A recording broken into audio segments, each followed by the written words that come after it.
Exam के एक महीने से भी कम टाइम बचे हुए। बहुत सारे मेरे भाई का सपना था भैया 400 प्लस मार्क्स चाहिए थे, 450 प्लस मार्क्स चाहिए था।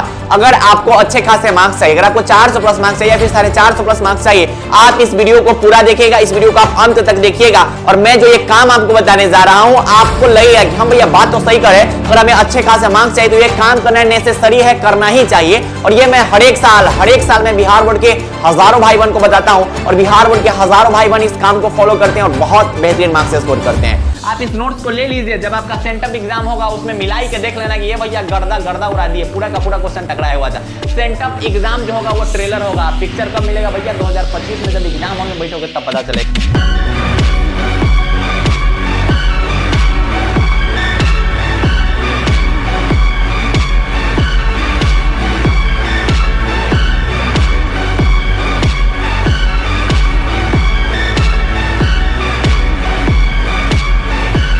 आप सभी प्यारे प्यारे भाइयों और आप सभी प्यारी प्यारी बहनों का स्वागत है बिहार बोर्ड के इस फर्स्ट गाइडेंस चैनल पे। अगर आपने अभी तक इस चैनल को सब्सक्राइब नहीं किया तो चैनल को सब्सक्राइब कर लीजिएगा, क्योंकि अंतिम समय में ये जो चैनल है आपको एकदम बूस्टअप लेवल तक ले जाएगा, बहुत एडवांस लेवल तक आपको ले जाएगा। तो आप इस वीडियो को ध्यान से देखिएगा और काम क्या करना है इसको आप करिए, ठीक है। आप अभी प्रॉमिस कर लीजिएगा, ठीक है, कि भैया जी आप जो कह रहे हैं ना, हम अब भी जा रहे हैं काम करने। मैं आपको ये काम जो कह रहा हूं आपको प्रॉमिस करना होगा कि हाँ भैया अब भी हम जा रहे हैं, वीडियो आपका देख लिए ना, और अब भी हम जा रहे हैं, अब भी इस काम को करेंगे। सबसे पहले काम क्या कीजिए कि सिलेबस का चार्ट आप बना लीजिए। सिलेबस चार्ट का मतलब क्या हुआ? जैसे मान लीजिए कि इंग्लिश, तो मैंने यहां पर एक एग्जांपल के थ्रू बनाया कि इंग्लिश में क्या क्या चीज पूछा जाता है। तो मैंने यहां पर इंग्लिश का सिलेबस चार्ट बताया कि भैया चलिए इंग्लिश में अगर ऑब्जेक्टिव क्वेश्चंस पूछा जाता है तो बुक सेक्शन से पूछा जाता है, ग्रामर सेक्शन से पूछा जाता है। तो अब आपको काम क्या करना है, मेरी बात को ध्यान से समझिएगा। अब आप देखिए क्या आपका जो ऑब्जेक्टिव क्वेश्चन 100 को पूछा जाएगा भैया जी, उसमें से क्या 50 को बनाने लायक आप हैं? अगर आप है तब आपका ऑब्जेक्टिव कंप्लीट है, अन्यथा अगर नहीं है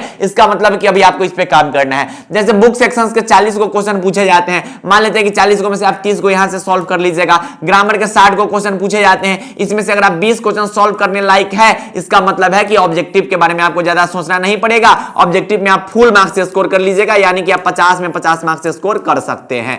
तो इससे क्या होगा भैया जी, आपको सबसे पहले आपको हर एक सब्जेक्ट का सिलेबस चार्ट बनाना है। फिजिक्स हो, केमिस्ट्री हो, बायोलॉजी हो, जो भी सब्जेक्ट है उसमें क्या क्या चीजें पूछी जाती है वो आपको लिखना है। ऑब्जेक्टिव हो, सब्जेक्टिव हो, 2 मार्क्स वाले, 5 मार्क्स वाले, जो भी चीजें है वो आपको नोट करना है एक पेज पर, और उस पर आपको टिक करते हुए चलना है कि हाँ मेरा ये कंप्लीट है, ये कंप्लीट है। जैसे मान लेते कोई स्टूडेंट है, जैसे मान लेते कि हम अपने अनुसार आपको बता रहे हैं कि ठीक है चलिए कि हमारा जो है ऑब्जेक्टिव जो है क्लियर है, कोई बात नहीं, ऑब्जेक्टिव में कोई दिक्कत बात नहीं है, हल्का फुल्का ग्रामर में दिक्कत हो रहा है तो आपको क्या काम करना है कि ग्रामर पर प्रैक्टिस करना है, इग्नोर नहीं करना है। अब मान लेते सब्जेक्टिव में मैंने बोला कि चलिए भैया जी मुझे थोड़ा बहुत एस्से में दिक्कत हो रहा है। अच्छा भैया जी एक्सप्लेनेशन मेरा कंप्लीट है, भैया जी लेटर एप्लीकेशन कंप्लीट है, क्वेश्चन आंसर कंप्लीट है, समरी कंप्लीट है, राइटर नेम कंप्लीट है, स्टोरी ऑफ इंग्लिश आपको छूना ही नहीं है, और पैसेज मेरा कंप्लीट है। तो अगर आप ये सिलेबस चार्ट लिखिएगा तब आपको पता चलेगा आपका वीकनेस कि अभी आपके क्या क्या टॉपिक्स कमजोर है, आपको हर एक सब्जेक्ट में लिखने हैं। तो यहां से अगर आपका एस्से अभी कंप्लीट नहीं है तो ये जो 30 दिन टाइम बचे हुए हैं, इस 30 दिन टाइम में आपको एस्से पे काम करना है। ये जो 30 दिन टाइम बचे हुए हैं, इस 30 दिन टाइम में ग्रामर के जो इंपोर्टेंट चैप्टर्स है उस पर आपको काम करना है, उसको आपको कंप्लीट करना है। इससे आप 400 प्लस, 450 प्लस बिहार टॉपर तक आप जा सकते हैं। इससे क्या होगा पता है, आपको पता चलेगा कि हाँ भाई अभी मेरे इंग्लिश में ये चीज बचे हुए हैं, और जब आपको पता चल गया कि मेरा ये चीज बचा हुआ है, अगर आप उस पर काम कर लेते हैं, अगर आप अपने वीकनेस पे काम कर लेते हैं, तब आपका कुछ बचेगा ही नहीं भैया, तब आपका पूरा का पूरा सिलेबस कंप्लीट हो जाएगा। एग्जाम सिलेबस की मैं बात कर रहा हूं, सिलेबस बहुत ज्यादा है, एग्जाम पर्पस से आपके हर एक चीज कंप्लीट हो जाएंगे। इससे क्या होगा कि एग्जाम के लिए आप फुल्ली प्रिपेयर्ड हो जाइएगा। जब आप एग्जाम के लिए फुल्ली प्रिपेयर्ड हो जाइएगा, आप अपने वीकनेस पे काम कर लीजिएगा, आपके जो कमजोरी है उस पर आप काम कर लीजिएगा, तब आप फुल मार्क्स से स्कोर कर सकते हैं। ऐसे आप मेरे से वादा कीजिए कि भैया ठीक है मैं अभी जा रहा हूं कि जितने भी सब्जेक्ट्स है, जो भी मेरे सब्जेक्ट्स है, उस हर एक सब्जेक्ट्स का मैं सिलेबस चार्ट बनाऊंगा और मैं उसमें टिक कर लूंगा, ठीक है ये कंप्लीट है, ये कंप्लीट है, ये कंप्लीट है। मान लेते हैं कि कोई भाई ने बनाया कि चलिए भैया जी फिजिक्स का जो दीर्घ उत्तरीय है उसमें हमें दिक्कत हो रहा है, तो आपको फिजिक्स के दीर्घ उत्तरीय पे काम करना होगा। तो आपको जब तक आप सिलेबस चार्ट नहीं बनाओगे तब तक आपको पता कैसे चलेगा कि आपके अंदर वीकनेस क्या क्या चीजें है।